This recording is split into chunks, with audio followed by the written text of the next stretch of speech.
There are many misconceptions about the combine, the draft, and the reality of the NFL. Some guys dominate college, put on a show at the combine, and sometimes get drafted very highly, despite the fact that their strengths will not translate to the next level. Michael Penix had a fantastic 2-year run at Washington, finishing his final season with 4,900 yards, 36 touchdowns, a college football playoff final appearance, second in the Heisman. But the things he excelled at in college are not things that translate to the NFL. Today we'll take a look at the good in his game, because obviously he's talented, but then dive into why he is not going to work at the next level. When popping on the tape, his game is all about arm strength and the deep ball. According to Pro Football Focus, he threw passes traveling more than 20 yards 21% of the time, which was 18th in the nation out of 165 qualifiers, and his 1,787 yards on such throws led everybody across the entire US. He loves launching deep bombs to his receivers. He's extremely aggressive pushing the ball deep. If he sees any kind of one-on-one matchup, no matter where it is on the field, that is where he's going. Rome Odunze, who will be one of the first 3 receivers drafted this year, was his number 1. Jalen Polk also went for a band. 2,200 combined receiving yards between the two of them this year, and Penix has the arm strength to reach them all over the field.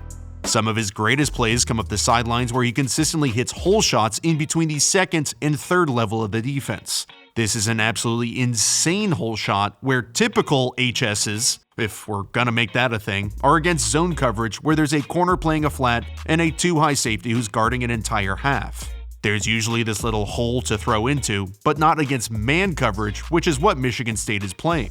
Plus, with the safety leaning pretty far towards the sideline, this is not a normal throw, but Penix rips an absolute laser into what I guess is the hole.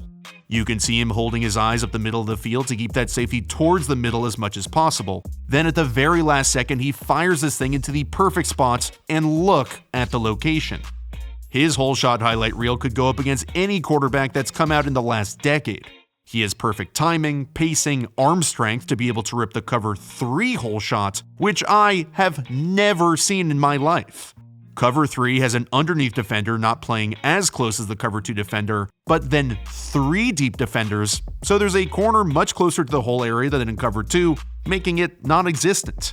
However, once the cornerback overlaps to the seam, which is typically the only vertical route in this type of concept, Penix manufactures an HS and throws it perfectly. Since Washington runs this air raid, spread 'em out vertical system, they have a cool wrinkle to this concept. This is Haas Juke, which we talked about after the Super Bowl, where you have 2 curls outside, 2 seams inside, and a juke route matched against a linebacker. If the curl flat defender guards the curl, he's toast, and the cornerback knows to overlap to the seam.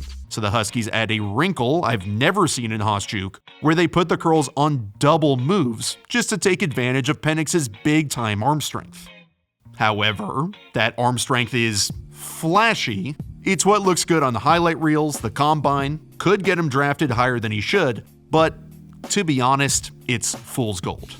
Yes, his arm strength is legit, but he is not consistently accurate, he relies on the deep ball too much, and he doesn't do the little things to make him an overall quality prospect.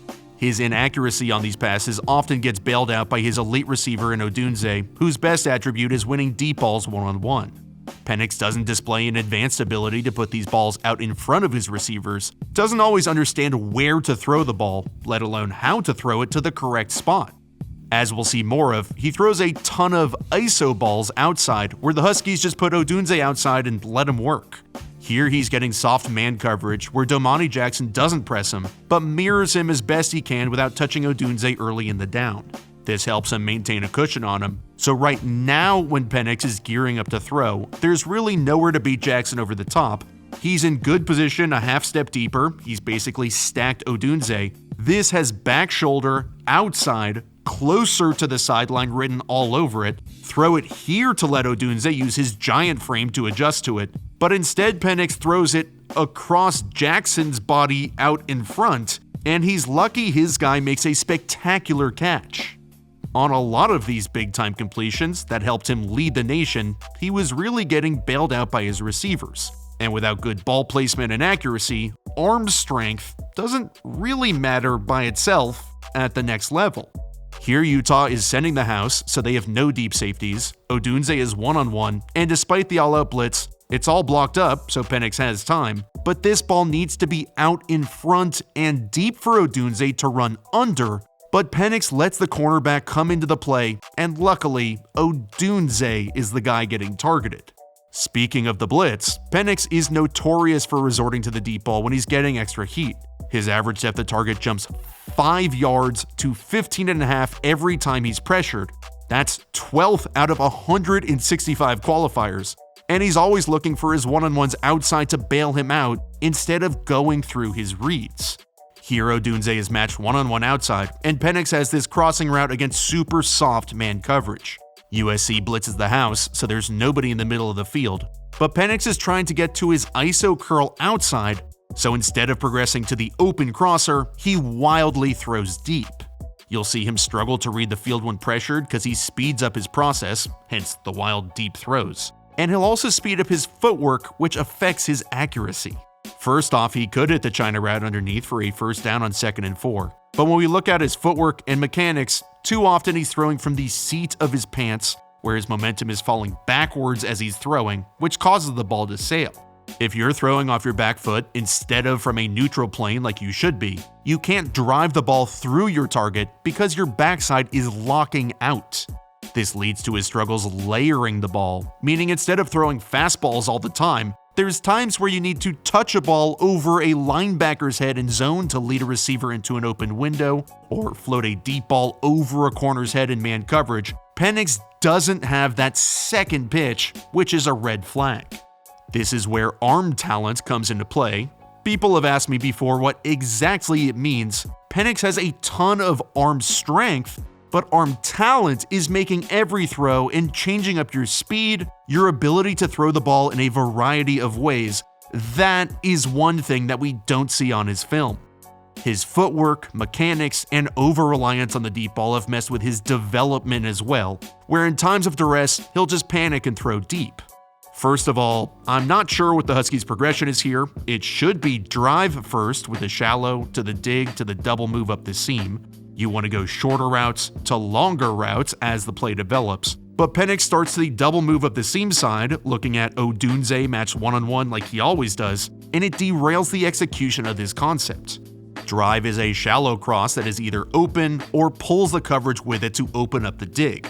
NFL concepts are designed to stretch out the defense and create windows, but if you're just trying to throw to your best receiver on the perimeter every single play, 1, you won't always have a Rome Odunze, and 2, you're not really playing quarterback, you're just kind of playing 7-on-7. You can see he starts to his left to Odunze, then comes back late to the shallow, which now isn't open. Doesn't throw the dig, locks out his backside so throws off his back foot, and airmails the once open route. When playing in structure, when pressured with a condensed pocket, when doing NFL things, Penix just doesn't do any of it enough to show that he's capable at the next level.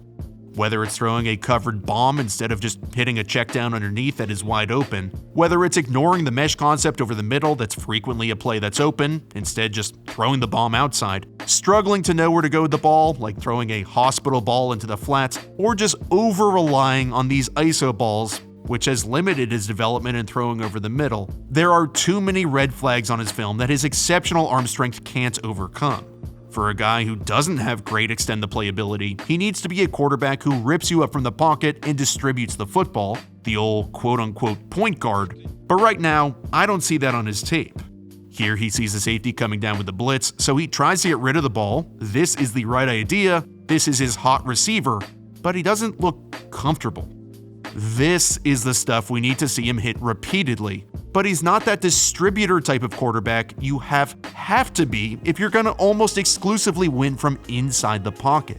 Sure, there are some incredible freaking throws where he demonstrates rare arm strength, and at times good accuracy, but ISO balls to elite receivers against college cornerbacks is not the primary thing you can put on film to prove you will excel in the NFL. I'm sure his arm will light Twitter on fire whenever he throws at the combine in his private workout, but the Underwear Olympics is not football. Roughly 65% of NFL throws happen from 0 to 10 yards down the field. That is what the game is all about. If Penix can jump into a time machine and be planted onto the 2013 Chicago Bears with the Twin Towers Alshon Jeffrey and B. Marsh, massive, tall dudes with huge wingspans who could jump you out of the gym, so you don't have to be too accurate, definitely helps when you'll target them one-on-one over and over too, then we could be cooking with gas. But that is not realistic. I hope Penix proves me wrong. I don't want to be right that he won't succeed, but what we've seen on film today, well, that doesn't lie. Michael Penix is a great quarterback, just at the college level. And so, if you're watching this, please, Mr. Michael Penix, prove me wrong.